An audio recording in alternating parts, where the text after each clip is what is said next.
Welcome to Political Perspectives. I'm Hugo Gurdon, Editor-in-Chief of the Washington Examiner.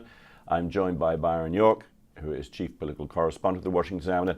If you're joining us by YouTube, please remember to like and subscribe to our YouTube channel. So, Byron, this is a big week in politics, as it seems every week is, but let's start with perhaps the biggest thing, and that is that the federal government is now shut down. What I want to get to before we get to the substance of this deal, or rather this lack of a deal, is the politics of it. Who is going to, in the past, the GOP has generally come out worse from these things. The public has disapproved of the way that the GOP has behaved. Last time it didn't work out that way and the Democrats got the blame. How do you see this one panning out? Well, you're right that Republicans have often taken the blame for these things.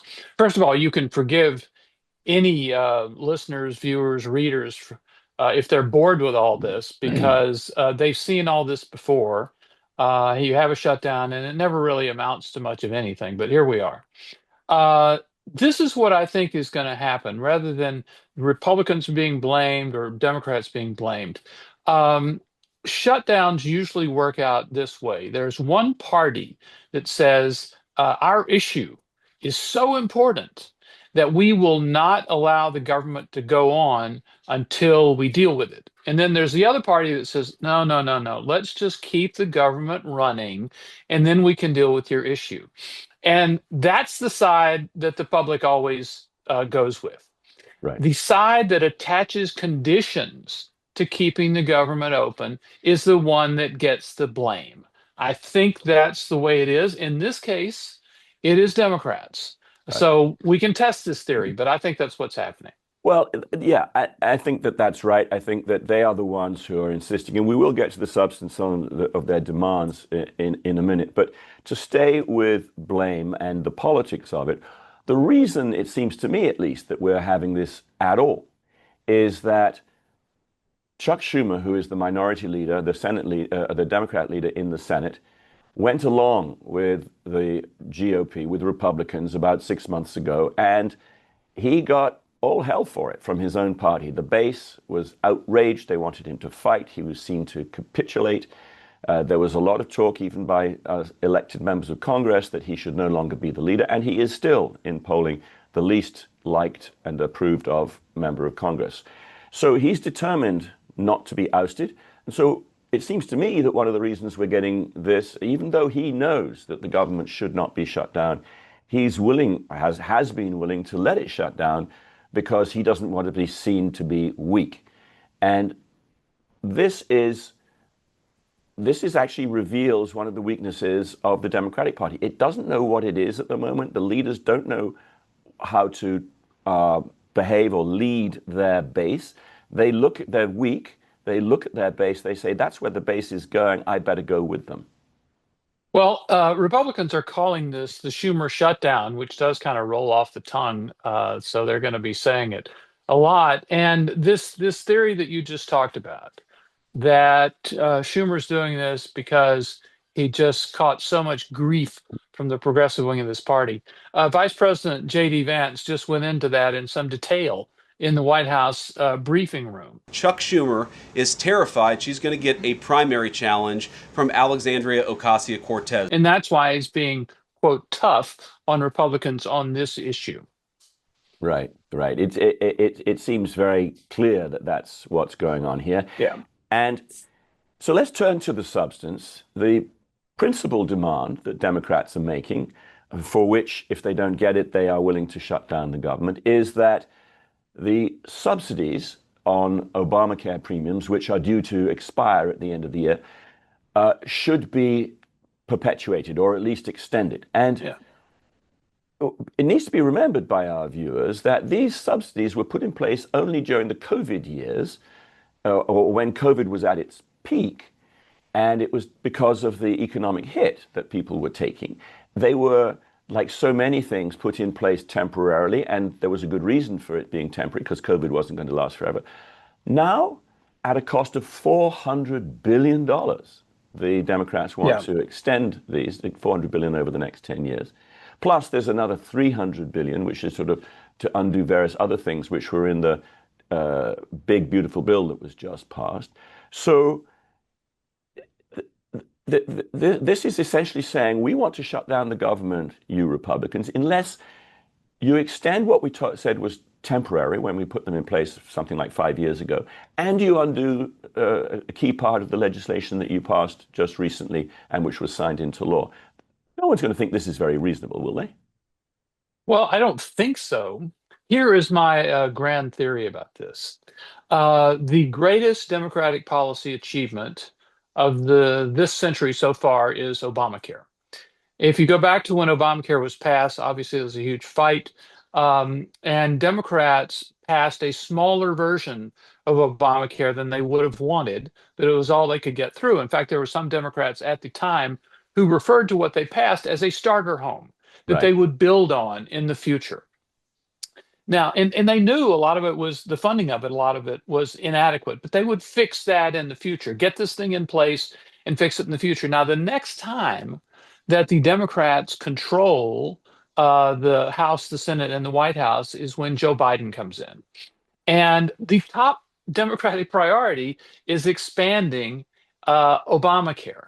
And these COVID subsidies that you talk about were included in the American Rescue Act, which was the big COVID bill passed by Joe Biden immediately upon taking the presidency. And that's they expand these subsidies enormously, only for a year because it's just a temporary crisis. We're not doing this permanently. Well, then that year goes by, and then in the Inflation Reduction Act, they pass them again, even larger, and they pass them to stay in place until the end of 2025, which would be this December 31st. So now they're saying you must make them permanent, or you must expand them and extend them for some specified period of time. Right. And Republicans are saying what you said, which was that was an emergency. The emergency's over. Now we can reduce them. Well, you have to go back to that original plan, the starter home. They're building, they're keeping building. So each time that they raise the subsidy level, that becomes the new base. They're not going Right. to go back. They got to go higher. So while Democrats want to build and they want to expand what the government's spending, we have an administration here, and more specifically, a head of the Office of Management and Budget, Russell Vogt, who is determined to cut government bloat. And in this respect, I wanted to ask you whether I'm right in thinking that the shutdown is something of a gift for him, because when the government is shut down, he doesn't have to furlough government workers. He can fire them.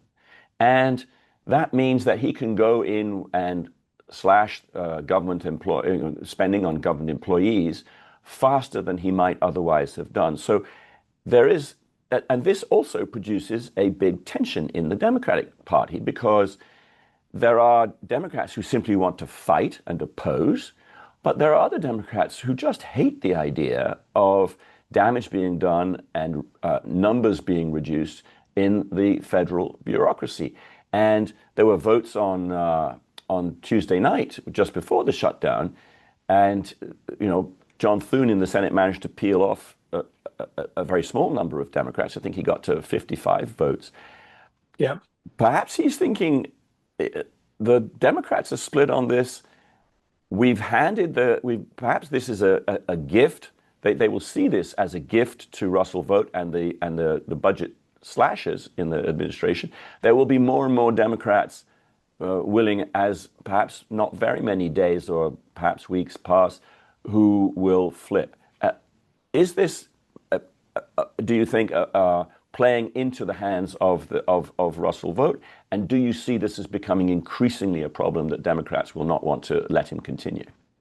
Yes, and yes. The White House, just as recently as right before we were recording this, has been saying these layoffs could come as soon as a couple of days from now, Right. creating enormous time pressure on Democrats. And there are only 5 more that are needed, creating enormous time pressure on Democrats to do something here. And believe me, if they don't do anything, and Russell Vought does engineer the layoff, the permanent layoff of federal employees because of this, the Democrats are going to have a huge, acrimonious finger pointing session afterwards. But this is kind of it's kind of like Elon Musk's dream that the Democrats have created this situation in which bureaucratically it is possible to do something that is reduce the size of the government workforce without having to really even ask for it, because the Democrats just gave it to you. Right. So it's a huge thing, and my guess is the Democrats will cave before that happens. Right, right. So that could be pretty quick.